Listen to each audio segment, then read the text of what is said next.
We're in the heat of the summer and the start of the summer blockbuster movie season, but Hollywood is not in any mood to celebrate this week. The Screen Actors Guild, American Federation of Television and Radio Artists Union, is joining the writers who are on strike. Contract talks between the union and the Alliance of Motion Pictures and Television Producers fell apart on Thursday. So we're almost 24 hours into the strike, and we're learning some new details on what is at stake and the ripple effect for audiences. I'm joined now by Youngstown State University communications professor Adam Earnhardt to talk all about it. Adam, thank you for joining me.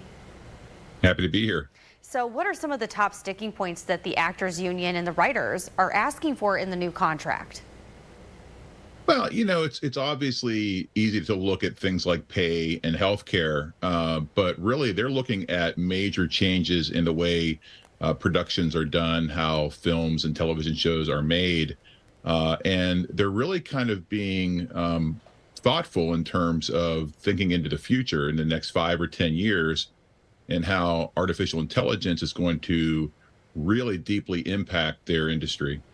And how important do you think artificial intelligence and the aspect of this deal is going to be in terms of having, reasonable access to the health care that they need for their families too? Behind the scenes, we've got workers, smaller roles that are filled by actors, but I mean, they probably should think ahead. Do you think that this will be a sticking point that really they're not willing to budge on?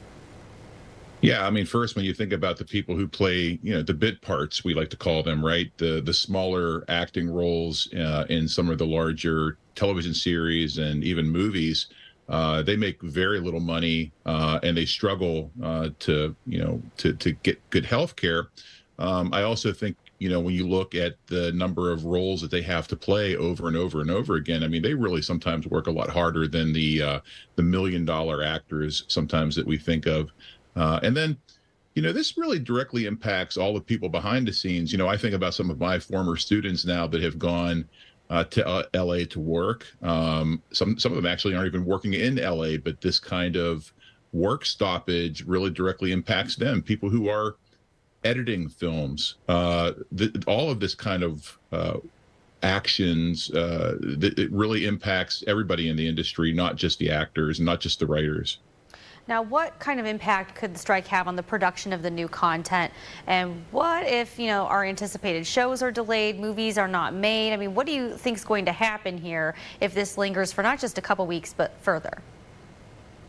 Yeah, well, I mean, we already saw some stoppages because of the writers' strike. So the writers have been on strike now, and there's about 11,000 people in that union for several months now. But this is 160,000 people. So when you add in, the actors, it's a huge stoppage, and it will directly impact us as consumers.